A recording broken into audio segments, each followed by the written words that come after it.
목적에 이끄는 삶 두 번째 시간입니다. 두 번째 목적, 우리는 하나님이 가족으로 태어났다. 우리 다시 한번, 모든 사람은 무엇인가에 이끌려 살고 있다입니다. 많은 사람들은 죄의식 가운데 살고 있습니다. 지나간 과거의 죄 때문에 계속 눌려서 거기에 억눌려서 살아가고 있다는 말씀입니다. 어떤 사람들은 원한과 분노의 쓴뿌리 가운데 살고 있습니다. 미움과 시기와 이런 분노 가운데 살고 있다는 말씀이죠. 어떤 사람들은 두려움 가운데 살고 있습니다. 삶에 대한 두려움, 죽음에 대한 두려움, 여러 가지 많은 두려움 가운데 살고 있습니다. 어떤 사람들은 물질의 노예로 살고 있습니다. 어떤 사람들은 다른 사람에게 인정받기 위해서 살고 있습니다. 그것이 참 목적이 아니라는 것이죠. 그러면 참 목적이 무엇이냐? 하나님 우리를 창조하신 목적, 목적에 이끄는 삶의 첫째, 그것은 우리는 하나님의 기쁨을 위해서 계획하셨다는 것이죠. 하나님의 기쁨을 위해서. 그것이 전번 시간에 배운 것이고, 오늘 두 번째 목적, 우리는 하나님이 가족으로 태어났다는 겁니다. 하나님이 우리를 가족으로 만들었다는 거죠. 말씀 읽겠습니다. 이와 같이 우리 많은 사람이 그리스도 안에서 한 몸이 되어 서로 지체가 되었느니라. 로마서 12장 5절의 말씀입니다. 우리는 예수 안에, 예수님은 머리고 우리들은 각 지체로서 한 몸이 되었다는 겁니다. 하나님 안에서 한 가족이 되었다는 겁니다. 하나님 아버지는 농부요, 예수님은 포도나무요. 우리들은 그 포도나무의 가지라고 말씀을 하고 있는 겁니다. 그 기쁘신 뜻대로 우리를 예정하사 예수 그리스도로 말미암아 자기의 아들들이 되게 하셨으니, 에베소서 1장 5절에 보면 하나님께서 우리를 하나님이 아들로 삼으셨다는 겁니다. 예수님으로 말미암아, 예수님을 통하여서. 그래서 성경적 교제의 중요성에 대해서 우리 함께 봅시다. 하나님이 가족을 교회라고 합니다. 하나님이 가족. 교회가 참 중요합니다. 에베소서에 보면 교회에 대해서 만물 안에서 만물을 충만케 하는 자의 충만이니라 말씀하고 있습니다. 하나님은 교회를 통하여서 이 세상의 모든 것을 공급하시고 채우시기를 원하십니다. 하나님은 교회를 통하여서 일하시기를 원하신다는 말씀입니다. 그래서 하나님의 가족을 교회라고 부릅니다. 고린도에 있는 하나님의 교회, 곧 그리스도 예수 안에서 거룩하여지고 성도라 부르심을 입은 자들과, 고린도전서 1장 2절 상반부의 말씀입니다. 그러면 교회가 뭡니까? 교회가 바로 우리 한 사람 한 사람 교회입니다. 우리들은 하나님 안에서 교회로 세워져야 됩니다. 교회로 온전히 하나님이 부르심에 합당한 모습으로 세워져야 됩니다. 성경은 하나님을 사랑하고 그분에게 영광을 돌리며 영원히 그분과 함께 통치할 하나님이 가족을 만드는 이야기입니다. 성경을 우리에게 주신 목적이 뭡니까? 모든 성경은 하나님이 감동으로 된 것으로 교훈과 책망과 바르게 함과 의로 교육하기에 유익하니 이는 하나님이 사람으로 온전히 서기 위함이라고 말씀하고 있습니다. 교회는 세상의 유일한 소망이라고 말씀합니다. 길버트 빌지 키언이라는 분이 얘기했습니다. 교회는 세상의 유일한 소망입니다. 여러분들 한번 보세요. 교회가 없는 나라와 민족, 얼마나 황폐하고 얼마나 낙후하고 얼마나 그들이 더럽고 추하게 살아가고 있는지. 교회는 세상의 유일한 소망입니다. 사람은 하나님께로부터 왔기 때문에 하나님을 모르면, 교회로 세워지지 아니하면 하나님 안에서 하나님의 복을 누릴 수 없고 하나님 안에서 참으로 진리로 살아갈 수가 없기 때문에 그런 것입니다. 두 번째로, 하나님의 가족은 하나님의 선택에 의해 이루어집니다.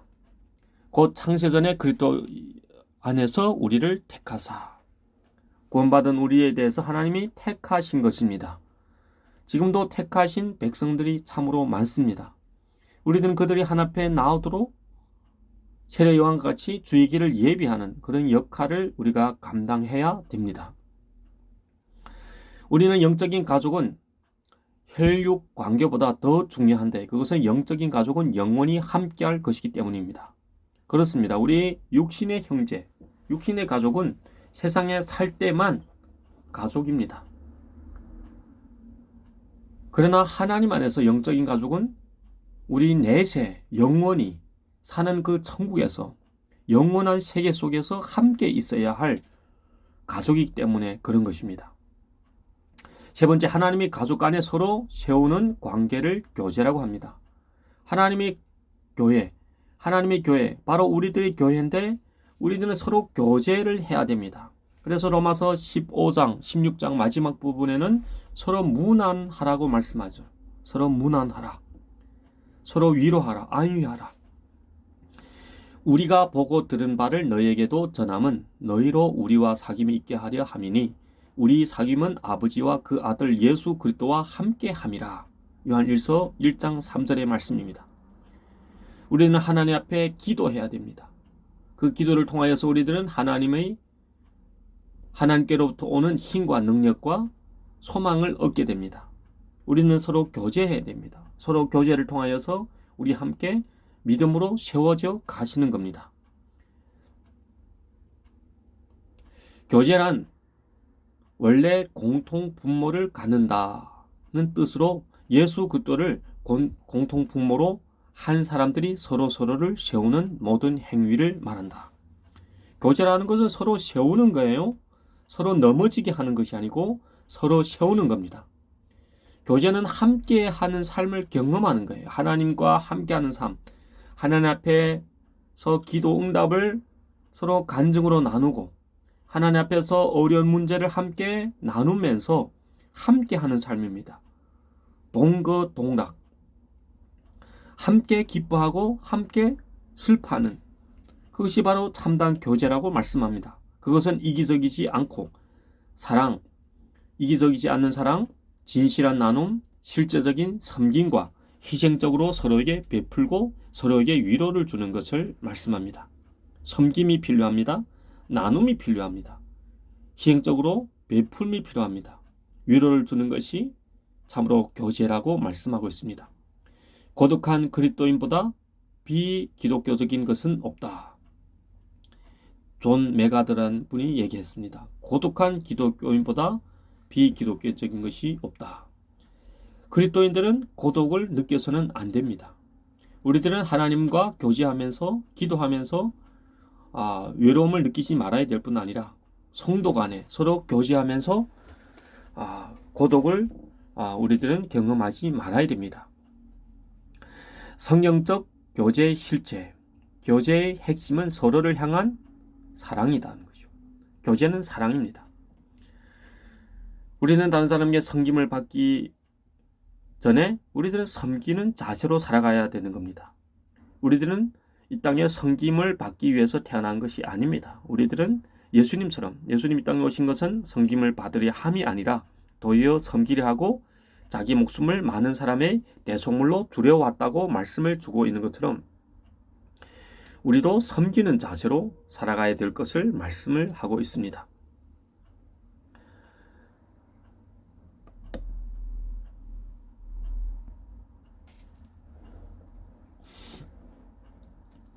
삶을 가장 잘 사용하는 것을 사랑하는 것이다고 이렇게 말씀합니다. 삶을 잘 사용하는 것.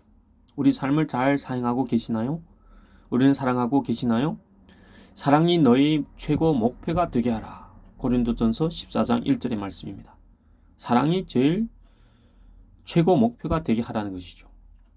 두 번째, 사랑의 가장 좋은 표현은 뭡니까? 시간입니다. 시간을 통해서 우리가 사랑을 표달할 수가 있다는 것이죠. 자녀들아, 우리가 말과 혀로만 사랑하지 말고 오직 행함과 진실함으로 하자. 요한일서 3장 18절 말씀입니다.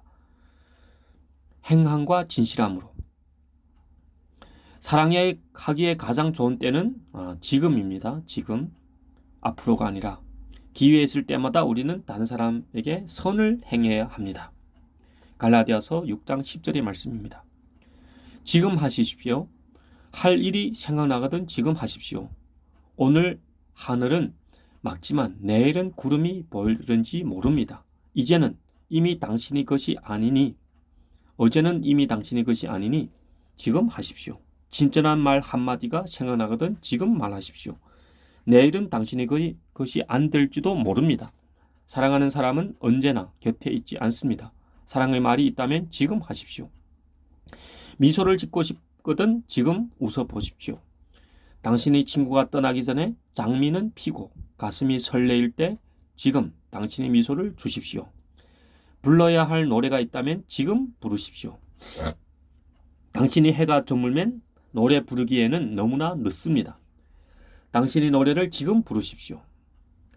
가능한 순간마다 도움을 필요한 사람에게는 선을 행하라.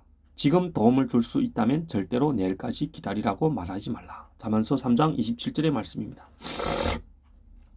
큰 입은 교제의 특성은 서로를 향한 헌신입니다. 헌신.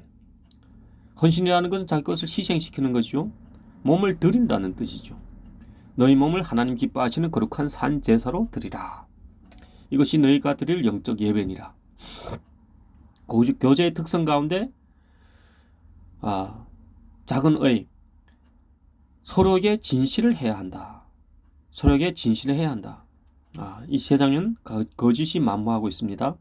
그러나 하나님의 자녀들은 하나님께서 말씀합니다. 내가 거룩하니 너희도 거룩하라. 서로에게 진실해야 합니다. 진실, 투명하다는 것이죠. 그렇죠? 하나님 앞에서 우리들이 속임수가 없어야 된다는 것이죠. 사랑으로 진실을 말하며 에베소서 4장 15절의 말씀. 그리스도의 몸 안에서 우리는 하나이다. 다른 사람에게 거짓말하는 것은 결국 스스로에게 거짓말하는 것이다. 에베소서 4장 25절의 말씀입니다. 거짓말하는 것은 결국 자기에게 거짓말하는 것이 된다고 말씀합니다. 거짓에 대한 심판을 우리가 예레미야 큐티를 통해서 많이 볼 수가 있죠. 거짓을 예언하는 자들에 대해서 하나님께서는 기뻐하지 않고 세상의 왕도 기뻐하지 않고 그들을 심판하시는 모습을 보게 됩니다. 세 번째, 서로의 비밀을 지켜야 한다는 거죠. 비밀. 소문은 악한 사람에게 의해 퍼진다. 그들의 문제를 더 어렵게 만들고 친구 사이를 갈라놓는다. 잠언서 16장 28절의 말씀입니다. 소문은 누구에 의해서 퍼지느냐? 악한 사람에 의해서 퍼진다는 거죠. 비밀을 노출시키는 것. 언제 어느 곳에서든 당신이 하는 말을 하나님께서 듣고 계신다는 것을 알아야 한다. 사람의 말은 곧 사람의 성품을 의미하는 것이다. 우리가 어떤 말을 하는가 따라서 우리 성품이 드러나는 겁니다. 우리가 어떤 말을 하고 계시나요? 하나님의 말씀을 하고 있나요? 아니면 인간적이고 육신적이고 정력적이고 욕구적인 말을 하고 있나요? 서로에게 겸손해야 한다는 거예요. 우리가 이웃을 위해서 섬길 때, 헌신할 때 겸손함이 필요합니다. 하나님은 말씀합니다. 하나님은 겸손한 자에게 은혜를 베푸시고 교만한 자를 대적하시느니라. 베드로전서 5장 5절에는 다 서로 겸손으로 허리를 동이라. 겸손으로 허리를 동이라는 것이죠. 겸손으로 허리를 동이라. 이것은 보기 좋게 하라는 것이죠. 힘을 써라는 것이죠. 겸손으로 살려고 힘을 써라. 이것입니다. 겸손하게 허리를 숙이는 것은 자와 자찬과는 반대로 스스로 자기를 자랑하고 칭찬하는 것이 아니라는 거죠. 자신을 존귀하게 만드는 행동이라는 거죠. 자와 자찬과는 반대로 스스로 존귀하게 만드는 행동이라고 말씀합니다. 또 서로에게 공손해야 합니다. 공손이라는 것은 사랑하는 가족처럼 서로에게 헌신하고 서로에게 최대한 경의, 예의를 갖추라는 거죠. 예의. 서로에게 공손해야 한다. 공손이란 가장 친절한 방법으로 가장 친절한 것을 행하고 말하는 것입니다. 친절, 배려, 매너가 필요한 것이죠. 공손, 우리에게 이런 공손이 있어야 됩니다. 그리고 서로 자주 만나야 합니다. 날마다 마음을 같이하여 성전에 모이기를 힘쓰고 집에서 떡을 떼며 기쁨과 송전한 마음으로 음식을 먹고. 이 말씀은 사도행전에서 예수님을 믿는 사람들이 뜨겁게 신앙생활을 하며 서로 한마음 한뜻으로 하나님을 섬기며 찬양하는 모습을 기록하고 있는 것입니다. 사람과 사람의 대화 없이는 생활은 존재하지 않는다. 대화가 없이는 삶이 얼마나 메마르고 얼마나 고달프겠습니까? 얼마나 또 고독하겠습니까? 성경적인 교제의 특성에 대해서 알아봅시다. 성경적인 교제의 특성, 헌신. 헌신은 이제 말씀한 것처럼 진실함이 있어야 되고, 비밀을 지켜줘야 되고, 겸손함이 있어야 되고, 공손함이 있어야 되고, 자주 만남이 있어야 된다는 겁니다. 이것이 바로 사도행전에서 우리에게 가르쳐주고 있는 성경적인 헌신의 교제의 삶을 말씀하고 있습니다. 교제의 특성을 얘기하고 있습니다. 교제의 책임은 뭐냐? 하나됨입니다. 하나됨. 하나됨을 보호하는 겁니다. 우리는 하나라는 것이죠. 예수님은 머리고 우리는 각 지체라는 겁니다. 우리는 지체끼리 서로 미워하거나 시기하거나 다투거나 서로 불편한 감정을 갖고 있어서는 안 되는 것을 말씀합니다. 평안이 매는 줄로 성령이 하나 되게 하신 것을 힘써 지키라. 에베소서 4장 3절. 예수님도 요한복음 17장에서 하나됨을 위해서 간절히 기도했던 모습을 보게 됩니다. 제자들이 하나 되기를 원하고, 제자를 통하여서 부르심을 받은 사람들이 하나 되기 원하고, 또 이방인 가운데 부르심을 받은 사람들이 모두 이스라엘 사람들과 하나가 되기를 원하시는 것입니다. 교제는 하나님의 선물이자 인간의 책임입니다. 책임. 이 책임은 우리가 마땅히 책임을 져야 된다는 것이죠. 우리가 마땅히 실천해야 된다는 것을 얘기하고 있습니다. 또 서로의 차이보다는 공유하는 것에 초점을 둬야 됩니다. 공유. 몸이 하나이요 성령이 하나이니 이와 같이 너희가 부르심의 한 소망 안에서 부르심을 입었느니라. 주도 하나이요 믿음도 하나이요 세례도 하나이요 하나님도 하나이시니 곧 만유의 아버지시라. 만유에 계시고 만유를 통일하시고 만유 가운데 계시도다. 에베소서 4장 4절에서 6절의 말씀입니다. 이상적인 것보다는 현실적인 기대를 하라는 거죠. 우리는 현실적인 삶 가운데 살아가야 됩니다. 현실에서 우리가 돕고 섬기고, 모든 겸손과 온유로 하고 오래 참음으로 사랑 가운데서 서로 용납하고, 현실적인 삶 가운데서 우리가 겸손함이 있어야 되고, 온유로 오래 참음으로 용납하면서 살아야 된다는 것을 말씀합니다. 네 번째로 비판하기보다는 격려하라는 거죠. 격려. 사랑의 5가지 언어에 보면 인정하는 말이라는 것이 나옵니다. 인정하는 말이 그 사람을 세우며, 인정하는 말이 그 사람을 더 하나님 앞에서 하나님이 기뻐하시는 뜻을 이루어가도록 힘을 실어준다는 말씀이죠. 한국의 조선 역사 가운데 바보 온달에게 시집간 문성공주 아시죠? 문성공주가 바보 온달과 함께 살면서 어떻게 했을까요? 격려한 것이죠. 칭찬한 것이죠. 그래서 나중에 바보 온달이 장군으로 왕 앞에 서게 되는 모습을 우리가 보게 됩니다. 우리 모든 힘을 서로 사이좋게 쓰기로 동의하자. 격려하는 말로 서로 돕자. 잘못을 지적해서 서로를 끌어내리지 말자. 로마서 14장 19절의 말씀입니다. 결론적으로 말씀 나누겠습니다. 당신은 하나님이 가족으로 태어나느냐? 당신은 진정한 성경적인 교제를 실천하고 있느냐? 진정한 교제에 대하여 당신 자신을 평가해보라. 5는 상당히 잘하고 있습니다. 3점은 중간쯤, 1점은 상당히 연약한 모습을 얘기하고 있습니다. 우리 자신을 다시 한번 진단하며 하나님 앞에 나아갈 수 있기를 다시 한번 주 이름으로 부탁을 드립니다. 그렇습니다. 목적이 이끄는 삶. 두 번째, 우리는 하나님이 가족으로 태어났다 이것이죠. 다시 한번 이 말씀을 묵상하면서 믿음으로 우리가 나아가기를 부탁을 드립니다. 기도하겠습니다. 하나님 아버지, 그렇습니다. 우리들은 하나님이 가족입니다. 가족으로서 우리들은 하나님 안에서 교회로 부르심을 받았고, 또 하나님 우리들을 이 땅에서 하나님의 자녀로 선택을 하셨습니다. 우리들은 영적인 가족으로서 이 땅에서 뿐 아니라 영원한 세계 가운데, 하나님 나라 가운데 영원히 함께 존재할 가족인 것을 고백합니다.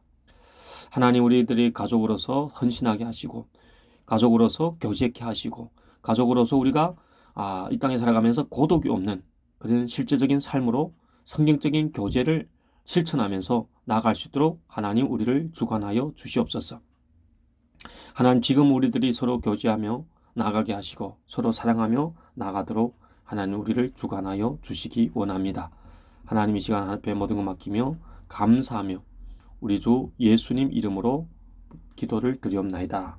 아멘.